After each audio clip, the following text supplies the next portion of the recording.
This is Jack Rice at the United Nations, and I'm here with Jim Sniffen. He's the program officer with the United Nations Environment Program. Today is Environment Day. Right. And nobody knows that, at least in the U.S., or at least almost nobody seems to know that in the U.S. Why is that? Well, first of all, the U.S. has its own equivalent, which is Earth Day in April. World Environment Day is, in effect, the UN's equivalent of Earth Day, and it's celebrated in about 125 countries, actually. Some countries celebrate both. It was established by the General Assembly here to commemorate the day that my organization was created, the UN Environment Program, in 1972.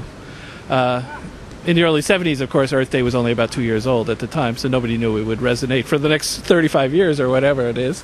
And is there a way to meld those two together where people will focus on it for real? Yeah. Well, we actually work very closely with the Earth Day Network, who are based in Washington. Each one has their own reasons, of course, and we try to have a sort of a season for the planet for the 6 weeks in between.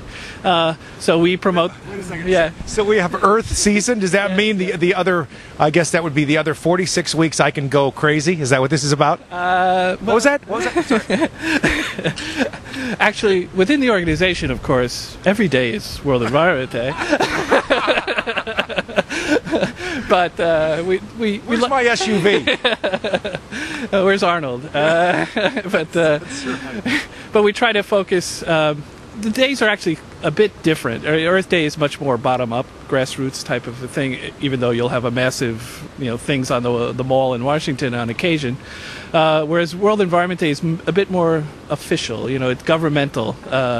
And we have observed it in North America on several occasions. San Francisco hosted World Environment Day in 2005 to commemorate the UN's anniversary, the 60th anniversary at the time.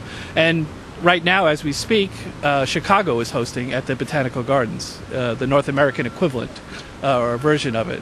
What we try to do is we pick one city or country to host it internationally, and this year it's New Zealand. When you talk about the environment, it seems, at least in this country, that it was driven from the bottom up.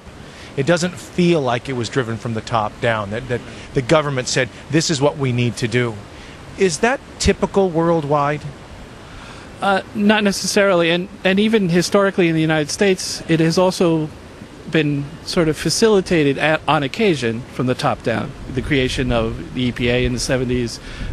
By Richard Nixon, strangely enough. Exactly. But even in the 80s with President Reagan, he championed the whole process that dealt with the ozone protection in the mid-80s. So it doesn't necessarily happen, but it helps if you have it from both directions. Internationally, there are certain countries like New Zealand, but others like Costa Rica, Iceland, Norway, who at the official governmental level are really engaged in environmental awareness, environmental issues, climate change in particular.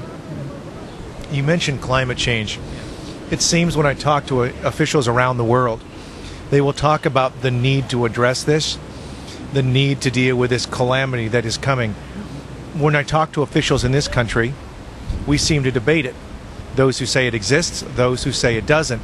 And I would say that the media even seems to be involved with, rather than saying, let's look at what the facts are, let's look at what the scientists say, they have on the person that says it exists and the person who says it doesn't, and then they say, my job here is done, thank you very much, where's my SUV? Yeah, how am I doing so far? Things are changing, I think. That's one response. As we speak, climate change is being debated in Congress. But, of course, it took them a while. They debated the debate for a while. Steps are being taken. Both presidential candidates have climate change in their platforms. Both, much more progressive than any legislation that exists now, both sides of the aisle.